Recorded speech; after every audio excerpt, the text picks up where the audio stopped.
నాగకృష్ణ గారి ఎవడే సుబ్రహ్మణ్యం, తర్వాత మహానటి 2 సినిమాలు చూశాను. మహానటి మాత్రం నాకు విపరీతంగా నచ్చిన సినిమా.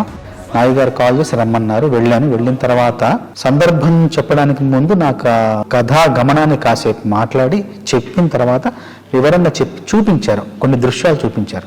ఆ ఊరిని చూపిస్తూ కాశీలో జరిగే పరిణామాలు కావచ్చు, జరిగే మార్పులు కావచ్చు, జరిగే ఆ జీవన విధానాన్ని అంతా కళ్ళగట్టినట్టు చూపించారు. నాయుడు గారు కూడా స్పష్టంగా చెప్పారు ఏం కావాలి, ఆ సందర్భం యొక్క ఉద్దేశం ఏంటి, ఆ సందర్భంలో తను ఏం చెప్పాలనుకున్నారని చాలా స్పష్టంగా చెప్పారు. చెప్పిన తర్వాత నేను ఆ దృశ్యాన్ని మనసులో పెట్టుకుని వెళ్ళి ఒక 3 రోజులు శ్రమించి ఆ మొదటి 3 వాక్యాలు ఏదైతే క్లిష్టంగా ఉన్నాయో అది కేవలం ఒక గంట సమయంలో మొత్తం రాసేసి, మిగతా పాట ఇంకొక అరగంటలో రాసేసి మొత్తం 1.5-2 గంటల పాట మొత్తం పూర్తి చేశాను. ఆయన వెళ్ళి కలిసి పాట వినిపించాను.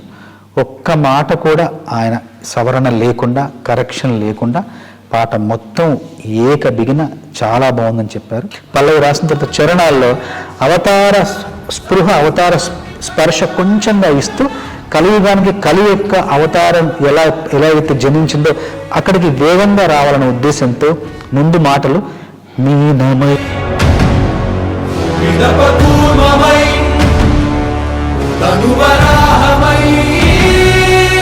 మనకు సాయమై ఎన్నో అద్భుతాలు సృష్టించి మనం పుట్టినప్పటి నుండి చూడలేని, నా జీవితంలో నేను పుట్టినప్పటి నుండి నేను సినిమాల్లో చూడలేని ఎన్నో అద్భుతాలు, ఎన్నో విచిత్రాలు ఈ సినిమాలో చూసే అవకాశం ఈ సినిమా ద్వారా నాకు లభించింది. నాకింత గొప్ప అవకాశాన్ని ఇచ్చిన నాగి గారికి, స్వప్న గారికి, దత్ గారికి మనస్ఫూర్తిగా ధన్యవాదాలు తెలియజేస్తాను.